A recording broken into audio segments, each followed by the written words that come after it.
சிவகாமி திடுக்கிட்டு திரும்பி பார்த்தா. நடுக்காட்டில் யாரு கூட பேசிட்டு இருக்கேன்னு பார்த்த.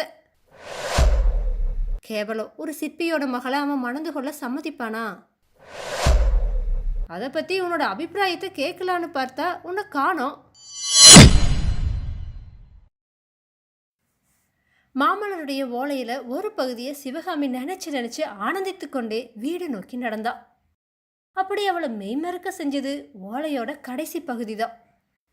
சக்கரவர்த்தியோட குமாரனா இல்லாமல் ஆயனர்கிட்ட சிற்பக்கலை கற்கிற சீடனா இருக்க விரும்புவதா மாமல்லர் தெரிவித்திருந்தார் இல்லையா? ஆஹா, இந்த விஸ்தாரமான பரதக்கண்டத்தில் 1/3 பாகத்தை தனி அரசு புரிகிற சக்கரவர்த்தியுடைய குமாரர் தமக்குரிய அந்த மகத்தான சாம்ராஜ்யத்தையே வேண்டான்னு வெறுத்து தள்ள சித்தமாக இருக்காரு. எதுக்காக? அரண்மனை மானியம் பெற்று ஜீவனம் செய்கிற ஆயன சிற்பியுடைய மகளுக்காக. அந்த பெண்கிட்ட தாம் கொண்ட காதல் நிறைவேறதுக்கு இந்த சாம்ராஜ்யம் தடையாயிருக்குது அப்படிங்கிறதுக்காக. இந்த மாதிரி அதிசயத்தை கதையிலோ காவியத்திலோ கேட்டதுண்டா?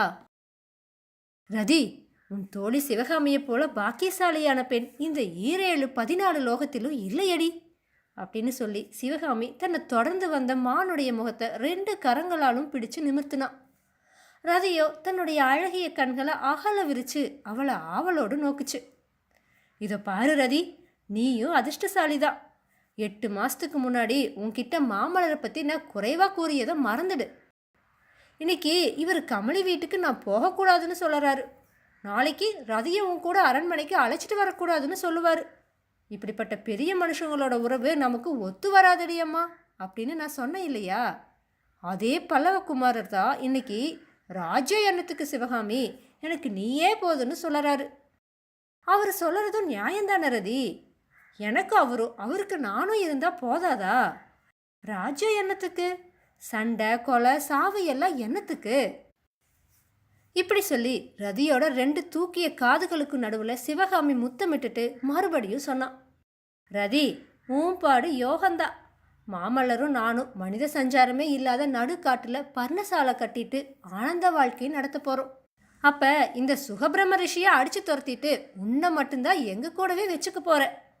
உனக்கு வேலை நிரம்ப இருக்கும். ரதி, எனக்கும் மாமல்லருக்கு இடையில நீ அடிக்கடி தூது போக வேண்டியதாக இருக்கும் அப்படின்னு சொன்னான். ரதி கண்கள்னாலேயே ஒரு புன்னகை புரிஞ்சுட்டு போது இந்த அசட்டுத்தனம் அப்படிங்கிறது மாதிரி தலையாட்டிட்டு சிவகாமியோட கைகள்லேருந்து திமிரிட்டு புல் மேயறதுக்காக போச்சு. அம்மா சிவகாமி அப்படிங்கிற குரலை கேட்டதும் சிவகாமி திடுக்கிட்டு திரும்பி பார்த்தா. அவள் பார்த்த இடத்துல செடி கொடிகளை விளக்கிட்டு ஆயனர் நிற்கிறத பார்த்தா. தான் ரதியோடு பேசிகிட்டு இருந்தது அவரோட காதில் விழுந்துருச்சோ அப்படிங்கிற எண்ணத்தினால அவளோட முகத்தில் நாணமும் அச்சமும் கலந்து தோன்றுச்சு. ஆனால் மலர்ந்த முகத்தோடு ஆயனர் சொன்ன வார்த்தைகள் அவளுடைய பயத்தை போக்குச்சு. குழந்தையே, எனக்கு தூக்கி வாரி போட்டுருச்சு. நடுக்காட்டில் யாரு கூட பேசிகிட்டு இருக்கேன்னு பார்த்தேன். ரதி கூட தான் பேசிகிட்டு இருக்கியா?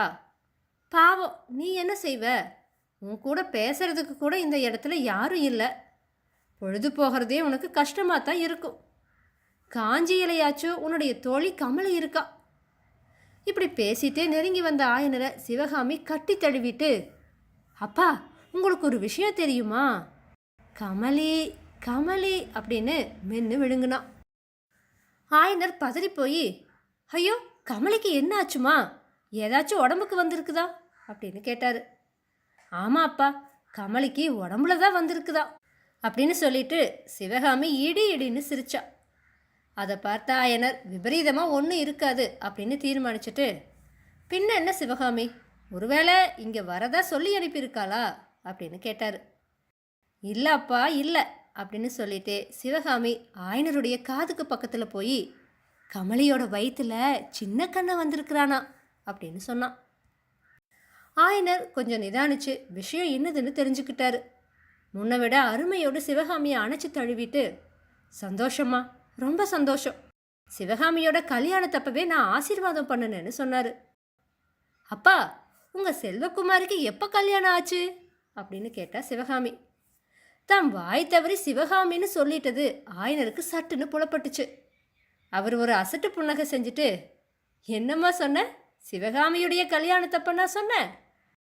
அதனால் என்ன, உனக்கு ஒரு நாள் கல்யாணம் நடக்கத்தானே போகுது. நான் சொல்ல வந்தது என்னன்னா, கமலியோட கல்யாணத்தப்ப நான் அவளுக்கு ஆசீர்வாதம் செஞ்சேன். சீக்கிரத்தில் உனக்கு ஒரு ஆண் குழந்தை பிறக்கணும், அவன் என்கிட்ட சிற்பக்கலை கற்றுக்கொள்ள வரணும்னு அப்படின்னு சொன்னார். இப்படி சொன்ன ஆயனர் பேச்சு நிறுத்திட்டு மௌனத்தில் ஆழ்ந்தார். அவரோட உள்ளமானது சிவகாமியுடைய திருமணத்தை பற்றி சிந்திக்க தொடங்குச்சு. பரஞ்சோதிக்கு அவளை மனம் செய்விக்கலா அப்படின்னு அவர் முன்னாடி நினச்சது நினைவுக்கு வந்துச்சு. அவனும் இப்போ பெரிய போர் வீரனாகவும் கோட்டை தளபதியாகவும் ஆகியிருக்கா. கேவலம் ஒரு சிற்பியோட மகளை அவன் மணந்து கொள்ள சம்மதிப்பானா அப்படின்னு ஆயனர் யோசிச்சாரு. அப்பா என்ன யோசிக்கிறீங்க அப்படின்னு சிவகாமி கேட்டதும், ஒன்றும் இல்லைம்மா, பரஞ்சோதி கூட நான் பேசிட்டு இருந்தப்ப நீ திடீர்னு எங்கே போயிட்ட? அவன்கிட்ட சக்கரவர்த்தி ஒரு முக்கியமான சமாச்சாரத்தை சொல்லி அனுப்பியிருக்காரு. அதை பற்றி உன்னோட அபிப்பிராயத்தை கேட்கலான்னு பார்த்தா உன்னை காணோம். சரி வா, வீட்டுக்கு போய் சாவகாசமாக பேசலாம். நம்ம 2 பேரும் சாப்பிடாம எங்கே தொலைஞ்சு போயிட்டோன்னு உன்னோட அத்தை ஆச்சரியப்பட்டுட்டு இருப்பா அப்படின்னு சொன்னார். 2 பேரும் ஒத்தையடி பாதையில் மௌனமாக நடந்தாங்க. ஆயனருடைய உள்ளம் சிவகாமியுடைய வருங்காலத்தை பற்றின சிந்தனையில் ஆழ்ந்திருந்துச்சு. சிவகாமியின் உள்ளமோ தேன்மலரை மொய்க்கிற வண்டை போல மகிழ மர பொந்தில் இருந்த மாமலருடைய ஓலையை சுற்றி சுற்றி வட்டமிட்டு கொண்டிருந்துச்சு.